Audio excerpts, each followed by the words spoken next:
एक बार एक शख्स ने एक महात्मा जी को अपने घर पर भोजन के लिए आमंत्रित किया, उनको ड्राइंग रूम में बिठाया और भोजन की व्यवस्था करने निकल गए। महात्मा जी आए, महात्मा जी ने प्रसादी ली और आशीर्वाद दिया और चले गए। इतनी देर में उनका बेटा आया और बोला, पिताजी कौन आए थे? बोले, महात्मा जी आए थे। बोले, ड्राइंग रूम में मेरे बहुत सारे पैसे थे, वो अभी गायब है। तो पिताजी ने कहा कि देख, महात्मा जी बड़े सज्जन है, ऐसा काम महात्मा जी नहीं करेंगे। बात आके चली गई, 1 साल हो गया। तो उस शख्स ने महात्मा जी को वापिस अपने यहाँ भोजन के लिए आमंत्रित किया और जैसे ही ड्राइंग रूम में बिठाया, वो भोजन की व्यवस्था करने पास में चला गया। इतनी देर में बेटा आया और बोला कि महात्मा जी, एक बात कहूँ, आप बुरा न मानो तो। बोले, क्या?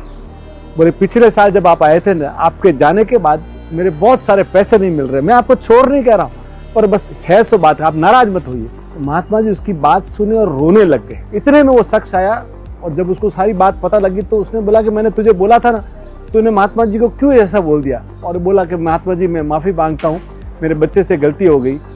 तो महात्मा जी ने कहा कि बेटा, इसने मुझे पूछा इसलिए मैं नहीं रो रहा हूँ। तो बोले, क्या बात की? बोले, वो देख, सामने जो रामायण पढ़ी है ना, वो खोल। और जैसे ही वो बाप बेटे ने रामायण खोली, रामायण के अंदर पूरे के पूरे पैसे पड़े थे। तो बोले, जिस दिन मैं आया था ना, आपके पैसे यहाँ बिखरे उड़ रहे थे, तो मैंने सब पैसे इकट्ठा करके आपके वो सामने वाली रामायण के अंदर रख दिए कि जब सुबह सवेर शाम जब भी आप रामायण खोलोगे तो आपके सामने आपके पूरे पैसे मिल जाएंगे। पर मुझे आंखों में पानी इसलिए आ रहा है कि पूरा साल बीत गया और आपने घर में रामायण नहीं खोली है। तो हमारा हाल भी यही है सर।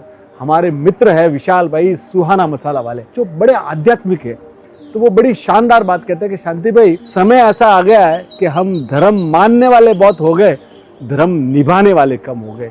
हम सुबह उठकर दिन में 500 बार मोबाइल जरूर खोलते हैं, पर महीनों बीत जाते हैं घर में अच्छी भगवान की किताब खोले हुए।